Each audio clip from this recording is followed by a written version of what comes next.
How's it going? I had some questions about whether or not the XB-E was really 5th scale. That people wanted to know, see the size comparison between the two cars. And so I thought I'd make a real quick video, show you guys the size comparisons. The XB-E does have a little shorter wheelbase than the Losi 5. It's about the same wheel track after adding the hub extensions to the XB-E. Here's a top view. They're both amazing vehicles.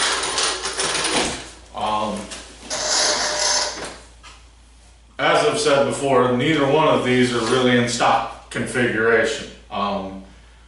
The Losi 5 came with a gasoline engine. I ran it that way for a little while, and with the noise from the gas engine, putting the tuned pipe on there, which made it even louder, running high octane fuel to get more power out of it. I just decided I didn't like all that noise. I wanted to run 5th scale. I like the 5th scale platform. And I'm a Castle guy. Everything I have is Castle. I don't own a nitro car. I've never owned a nitro car. I've owned 2 gasoline cars.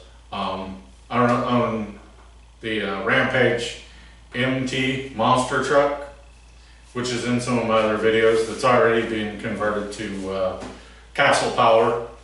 And so when I got my Losi 5 and drove it a little bit with gas, and had some problems with neighbors and people who live around the areas where I drive, just being unhappy with the sound of a tuned pipe screaming, and knowing that Castle's got the 2028 and how much power it has, I decided to convert to electric. The kit I used in this is the Kershaw Designs Losi 5 conversion. I actually bought the dual motor mount conversion. Currently I'm only running one motor in there, but eventually I'll probably have 2 Kershaw or 2 Castle 2028s in here, and stack some big batteries in here. Castle's teasing, there's teasers all over the internet about Castle creating a 10S or 12S ESC for the 2028 Castle motor. It would be lovely to have a 24 cell dual 2028 motor mount in my Losi 5, and just be able to blow the tires off the rims at will. Moving over, the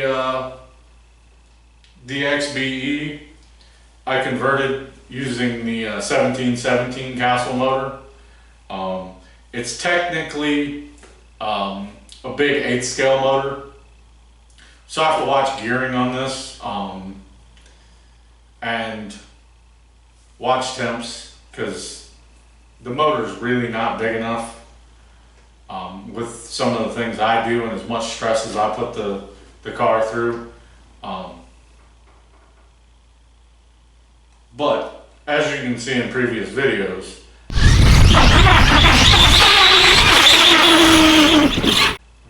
that Castle motor is, it's over geared a little bit in the video, but this thing screams.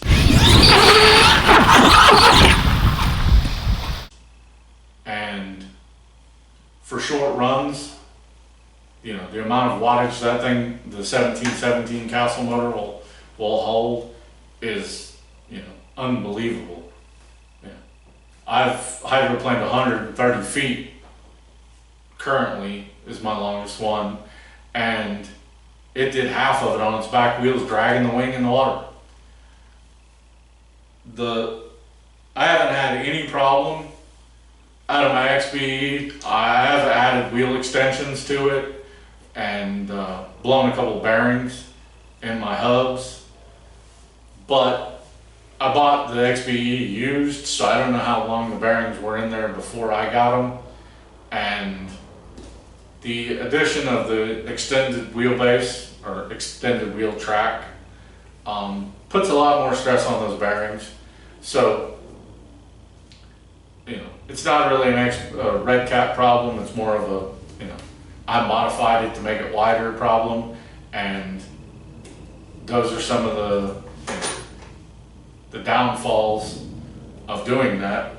But as far as drive shafts and gearboxes, the only problem I've ever had is I blew a diff output cup just doing some extreme jumping and landed wrong, and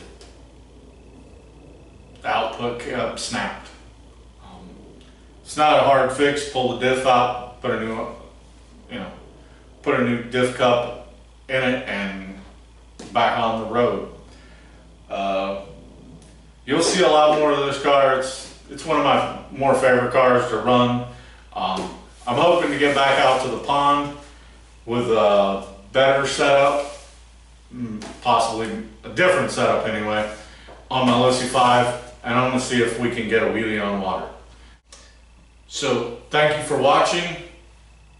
Like the video, subscribe to the video channel. I'll be putting out more videos.